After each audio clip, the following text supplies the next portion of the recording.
समझदार दामाद। शाम को आते हुए राशन लेते आना। और हाँ, मुन्ना के स्कूल में फीस भरनी है, उसके लिए पैसे देते जाओ।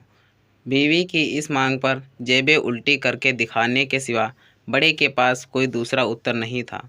माथे पर चिंता की शिकनों के साथ सवेरे तो बड़ा भाई अपने काम पर निकल गया, लेकिन उस शाम को उसने पूरे परिवार के सामने इस आर्थिक संकट को दूर करने के लिए एक प्रस्ताव रखा।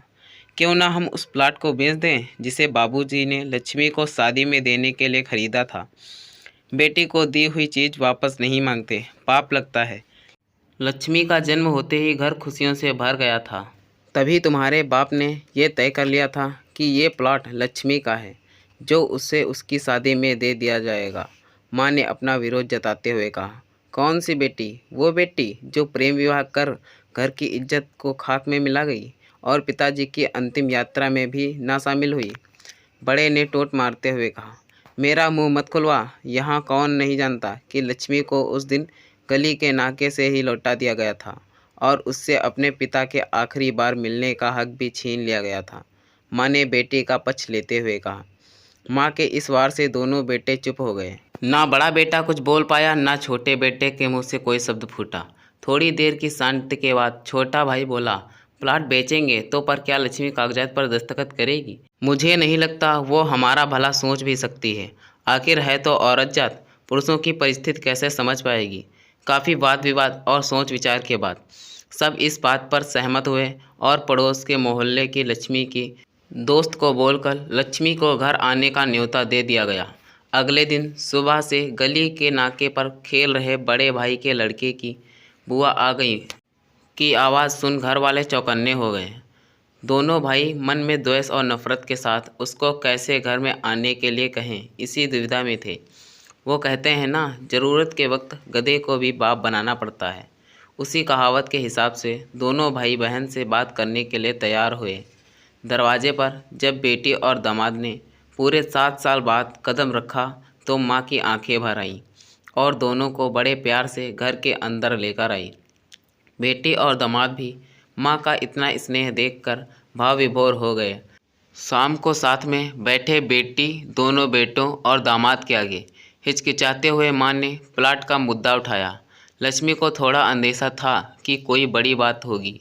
लक्ष्मी उसी दिन से ये सोच रही थी कि ऐसी क्या बात हो सकती है कि जो खड़ूस भाई उसे बाप का मुंह भी दिखाने के खिलाफ थे, वो अचानक इतने कैसे पिघल गए। लेकिन अब उसको सारी बात समझ में आ गई। लक्ष्मी ने तिरछी नज़र से पति की तरफ देखा तो वो बोल पड़ा। देखिए माँ जी, शादी से पहले जो कुछ आपका था वो आप ही का रहेगा। ना उस पर मेरा या लक्ष्मी का कोई हक था, नहीं है, नहीं भविष्य में हम मांगेंगे। इसलिए आप निश्चित होकर उस प्लाट के साथ जो करना है कीजिए। आप जहाँ कहेंगे हम वहाँ साइन कर देंगे। सुबह से अपने जीजा से नज़रें चुरा रहे दोनों भाइयों ने अब अपने जीजा को अच्छे से देखा। सुबह प्लाट के कागजात पर बहन के दस्तखत लेकर काम खत्म किया जाए, यह तय हुआ। सब इस मीटिंग को ख़त्म कर उठ ही रहे थे कि टीवी पर अनाउंसमेंट हुआ कि आने वाले 21 दिनों तक देश में लॉकडाउन लगाया जा रहा है। लक्ष्मी के पति ने फ़ोन पर बात करने के बाद कहा। अब हम क्या करेंगे लक्ष्मी? कल की बस भी रद्द हो गई है और 21 दिनों तक कोई बस भी नहीं। हम तो फंस गए। इस खबर से दोनों भाई बहुत निराश हो गए, क्योंकि एक तो उनकी आमदनी कम थी और दो लोगों का और खाने पीने का बोझ बढ़ गया था। लेकिन माँ अंदर ही अंदर खुश थी, क्योंकि इतने बरसों बाद घर वापस लौटी बेटी इसी बहाने कुछ दिनों आराम से उसके साथ रह पाएगी। दोनों भाई छूटक सब्जी और फल बेचा करते थे। कुछ दिनों में ही लॉकडाउन के चलते और कोरोना वायरस के चलते लोगों ने उनसे सब्जियां और फल खरीदने बंद कर दिए। पहले से खराब उनकी आर्थिक स्थिति और ज़्यादा खराब होने लगी और वह मन ही मन लक्ष्मी के कदमों को अशुभ मानने लगे। बहन और जीजा से उनकी यह हालत छुपी नहीं थी। लक्ष्मी के कहने पर उसके पति ने दोनों भाइयों की सब्जी और फल की रेडियो पर लोहे की रॉड और जालियां फिट कर दी। बाजार जाकर दोनों के लिए कैप, हाथों के दस्ताने और थोक के भाव से सब्जी और फल खरीद लाए। दोनों की रेडियो अच्छे से तैयार कर फल और सब्जियां ढक कर दोनों भाइयों को टोपी और दस्ताने देकर जीजा जी ने उनसे कहा, एक बार इस तरह से धंधा करके देखो, शायद आपका मुनाफा बढ़ जाए। थोड़ी आनाकानी करने के बाद दोनों भाइयों ने जीजा जी के समझाए अनुसार धंधा शुरू किया। 2-3 दिनों बाद ही कोरोना से घबराए लोग अब ढकी हुई फल और सब्जियां और दस्ताने और सेफ्टी का ध्यान रखते बेचने वाले से ही फल और सब्जियां खरीदने लगे।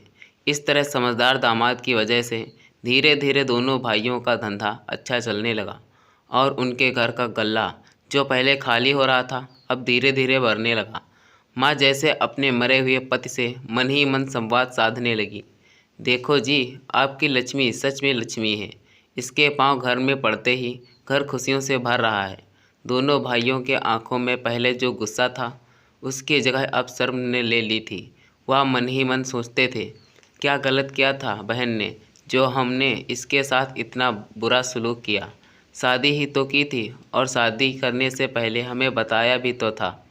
हम ही थे जो उसे स्वीकार नहीं कर पाए। दोनों भाइयों के मन में द्वेष और नफरत धीरे धीरे क्वारंटीन हो गए। 21 दिन बाद जब दीदी और जीजा प्लाट के कागज़ पर साइन करने जाने लगे तब दोनों भाइयों ने उन्हें रोक लिया और उनसे माफ़ी मांगते हुए वो पेपर्स उन्हें देते हुए बोले, शादी के वक्त हमने आपको कोई तोहफा तो दूर की बात आपका हक भी नहीं दिया, लेकिन अब इस प्लाट को स्वीकार कर हमें प्रायश्चित करने का एक मौका दीजिए। सभी के आंखों में खुशी के आंसू आ गए और माँ ऊपर देखकर बोली, देखो आपकी लाडली ने आज फिर हमारा घर खुशियों से भर दिया है। दोस्तों, कहानी इसी के साथ समाप्त होती है। अगर यह कहानी आपको अच्छी लगी तो कृपया इसे लाइक करें और कहानी पर अपनी राय देने के लिए कहानी में कमेंट करें। ऐसी ही और कहानियाँ सुनने के लिए हमारे चैनल को सब्सक्राइब करें। धन्यवाद दोस्तों। Thanks for watching.